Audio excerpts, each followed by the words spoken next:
back to the big picture. We are now joined by the Ohio Department of Transportation Press Secretary Matt Bruning. Matt, thank you so much for joining us today. I appreciate the opportunity.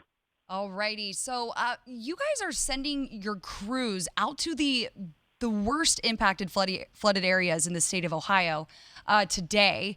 Why are you guys doing that? What is the type of work you're going to be doing, and where? So actually, they've been out since last night in Perry, Muskingum, and Morgan counties. The mission last night actually came from Crooksville, and the village has asked us to assist with removing debris from, I think, 4 of the bridges within the village. So these are not bridges that ODOT maintains. These are locally maintained bridges. And there's been a lot of debris that's obviously got hung up under those bridges from all of the flooding.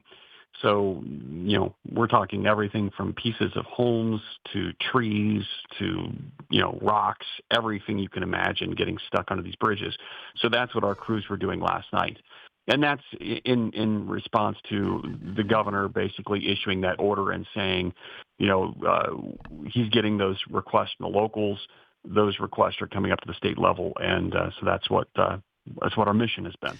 And after rains like this, and especially on the bridges that that ODOT does manage and oversee, what kind of inspections go into place when, these bridges, some of them were underwater at some point?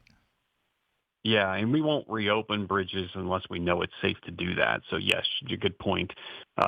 Anything that's closed for a situation like that will be inspected before it is reopened because safety is always going to be the number one thing for us. So that is certainly a part of the standard operating procedure. When you have a situation like this, you want to make sure that nothing got damaged by the water. You didn't have something that get washed out. We do have a lot of culverts that typically will get washed out or weakened, and so those have to be addressed. But once that's all safe to do so, we'll certainly get things opened up where we can. And talk to us about the pride that ODOT workers have when responding to situations like this. I just can't help but think about, the storms, the winter when we get snow.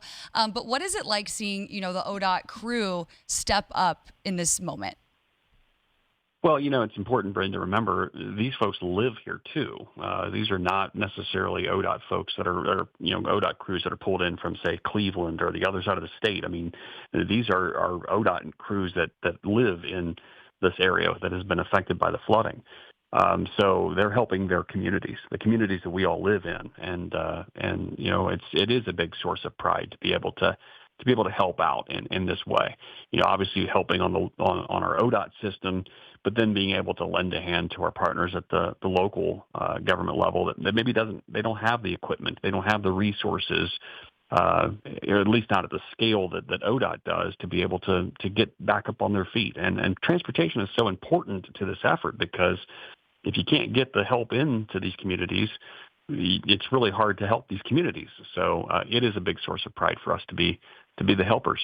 All right, Matt, thank you so much for joining us today. We appreciate it.